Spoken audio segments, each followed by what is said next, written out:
Hello friends, শুভ রথযাত্রা সকলকে। কেমন আছো প্রত্যেকে? আশা করি খুব ভালো আছো। আর রথের মেলা সবাই খুবই এনজয় করেছো মনে হয়।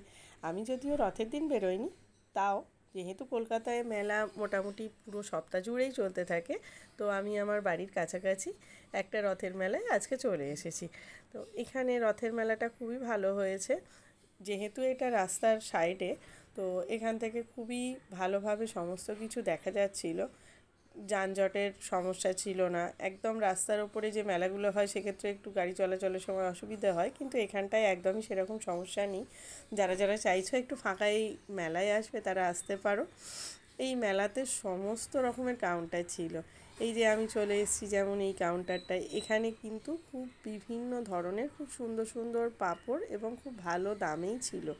দাম যে খুব বেশি তা না, সঙ্গে ছিল এখানে বিভিন্ন রকমের হজমি মশলা, তার সাথে সাথে বিভিন্ন রকমের আচারও ছিল। কিন্তু এই কাউন্টায় যারা যারা এই পাঁপড় আর আচার জন্য আসতে চাইছো তারা কিন্তু এই মেলাটায় অবশ্যই ভিজিট করো। তারপরে এখানে ছিল মকটেলের কাউন্টার। আমার তো মকটেল খুবই পছন্দ, যার জন্য আমরা এখানে গিয়ে একটা ব্লু লেগুন মকটেলের অর্ডার করি।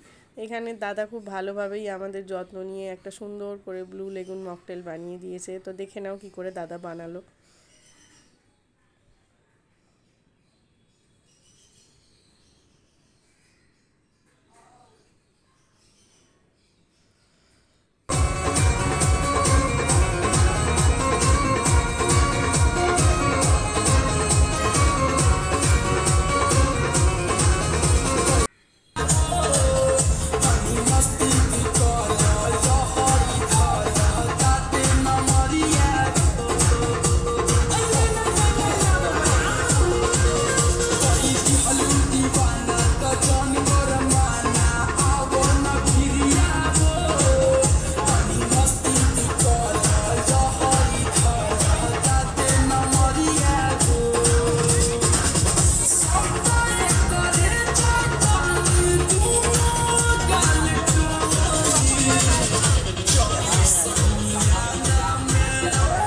খুবই ভালো ছিল।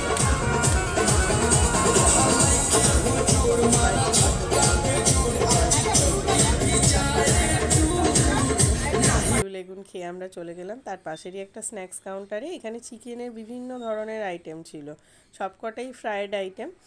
সেখানে চিকেন পপকর্ন বা চিকেনের লেগ পিস সমস্ত ধরনেরই, যদিও এইগুলোর নাম আইটেমগুলোর নাম আমি দাদাকে জিজ্ঞাসা করাতে দাদা অত কিছু বলতে পারিনি, চিকেন ফ্রাইই বললো। তো ছোট ছোট চিকেন পপকর্ন যেগুলো সেগুলো বললো। আর এখানে আলুর যে রেসিপিটা খুব ফেমাস এখন, তো সেইটাও ছিল।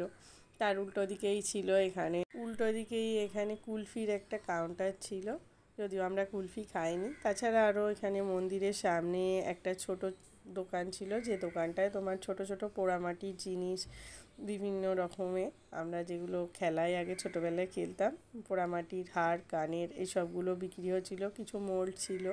পাশেই একটা বড় দোকান ছিল যেখানে তোমার সমস্ত রকমের চা, কাপ ডিশের সেট সমস্ত কিছুই বিক্রি হচ্ছিল। কাঁচের জিনিস খুবই ভালো কালেকশন ছিল, কিছু ফাইবারের জিনিসও ছিল। তার পাশেই একটা ছোট জায়গায় ছিল একটা ছোট দোকান, যেখানে ছোট ছোট বেশ সুন্দর লাইট বিক্রি হচ্ছিল। যদিও আমরা এখান থেকে লাইট নিইনি, কিন্তু এখানে বেশ সুন্দর ঠাকুরের ছবি দেওয়া লাইটগুলো ছিল, এগুলো দেখতে খুবই ভালো লাগছিল। এরপরে ছিল এরপরে এখানে ছিল চীনেমাটির চায়ের দোকান। এখানে পুরোটাই চীনেমাটির পটারি, তার পাশে আরও নানান রকম জিনিস ছিল। এইগুলো দেখতে দেখতে টুকটুক করে আমি এগিয়ে গেলাম খাবারের দোকানের দিকে, মানে ফুচকার দোকানের দিকে। আশেপাশে ছোট ছোট অনেক রকমের কাঠের জিনিস ছিল। তো ফুচকা এখানে ছিল 20 টাকায় 6টা। বেশ ভালো ফুচকাগুলো খেয়ে ভালোই লাগলো। খুব ভালো করে মজা করে ফুচকাগুলো খেয়ে নিয়ে তারপরেই আরেকটুখানি এগিয়ে গেলাম, যদিও মেলাটার প্রায় শেষ প্রান্তে। এখানে এসে আমরা এই যে দেখতে পাচ্ছ এই সেটটা, এই প্রথম যে সেটটা দেখলে ওই সেটটাই আমরা এখানে লাইটটা কিনলাম। খুবই সুন্দর দেখতে, বাড়ি এসেও লাইটটা জ্বালিয়েছি, পরে তোমাদের সেই ছবিও দেখাবো। তারপরে এখানে ছিল বিভিন্ন গেমিং জোন, এখানে ওই বেলুন ফাটানো বা বিভিন্ন জায়গা থেকে। তারপরে ছিল বিভিন্ন হাড় দুলের দোকান, এখানে ছোট ছোট লিপস্টিক লাইনার এই ধরনের কসমেটিক্সও বিক্রি হচ্ছিল। এখানে বাচ্চাদের বিভিন্ন যে আমাদের টেবিল ডেকোরেট করার বা হেডে পরার, এই যে পুচকিটা পরে বসে আছে, এই রকম ধরনের জিনিসগুলোও ছিল। আর সবচেয়ে ইন্টারেস্টিং কাউন্টার তো এবার সেটা হচ্ছে পাখিদের কাউন্টার। পাখিগুলো দেখে আমার খুব ভালো লেগেছে। সবকটা পাখি, যদিও খাঁচার পাখি আমি পছন্দ করি না, তাও এখানে পাখি বিক্রি হচ্ছে বোধহয়। পাখিটা আমি জিজ্ঞাসা করিনি, কিন্তু পাখিগুলো দেখতে আমি এতই ব্যস্ত ছিলাম যে ছবি তুলতে, যেটা মানে শুধু রাখা রয়েছে বিক্রির জন্য তা আমি জিজ্ঞাসা করিনি। তো পাখিগুলো দেখছিলাম, রাশি পাখি এত সুন্দর, দেখে মনে হচ্ছিল বোধহয় পোজ দেওয়ার জন্যই হয়তো কিছু কিছু পাখি। ওরা নিজেদের মতন খাচ্ছে, ঘুরছে, আমার খুব মজা লেগেছে এই কাউন্টারটা। সবচেয়ে ভালো আমাকে যেটা কাউন্টারের মধ্যে লেগেছে সেটা উপরের পাখিগুলোকে দেখো, ঝুঁকি বাঁধা কাকাতুয়াগুলো কি সুন্দর। একজন ঘুমোচ্ছিল, বাকি তিনজন জেগেছিল। ও হয়তো বেশি টায়ার্ড হয়ে পড়েছে। তো যাই হোক, বেশ সুন্দরই লাগলো মেলাটা। তো তোমরা যদি মেলায় যাও অবশ্যই আমায় জানিও। তুমি কোথায় রথের মেলায় গেছিলে আমার কমেন্টে অবশ্যই জানিও। এরপরে আরও ছিল শঙ্খের দোকান, শাঁখাপলা এখানে বিক্রি হচ্ছিল। যারা শাঁখাপলা পরতে চাইছে তারাও পরতে পারছে। লাস্টলি এখানে ছিল মোবাইলের কাউন্টার, মানে টেম্পার গ্লাস বা তোমার মোবাইল রিলেটেড জিনিস। আর এই খেলাটা ছোটোবেলায় দেখেছিলাম, নামটা আমি ভুলে গেছি, কেউ জানলে আমায় অবশ্যই জানিও। এইগুলোও ছিল। তো চলে এসেছি মেলার একদম লাস্টে। এবার চলে যাব মেলার মেন আকর্ষণ যেটা, সেটা হচ্ছে জিডিপি গুড়কাঠির দোকানে। এটা ছাড়া তো রথের মেলা বা যে কোনো মেলাই এক প্রকার অসম্পূর্ণ। তো এখান থেকে আমাদের পছন্দ মতন জিনিসপত্র কিনে নিলাম। জিলিপিগুলো খুবই ভালো খেতে ছিল, বাড়িতে এসে খেয়ে দেখেছি। এখানে গুড়কাঠি বা যেগুলো ছিল খুবই ভালো।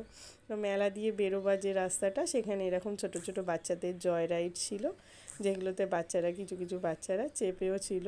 বেশি কিউট লাগছে দেখতে বাচ্চাগুলোকে। তো এবারে এইভাবেই মেলাটা পুরোটা এদিক থেকে ওদিক অবধি পুরোটাই আমরা কাভার করেছি।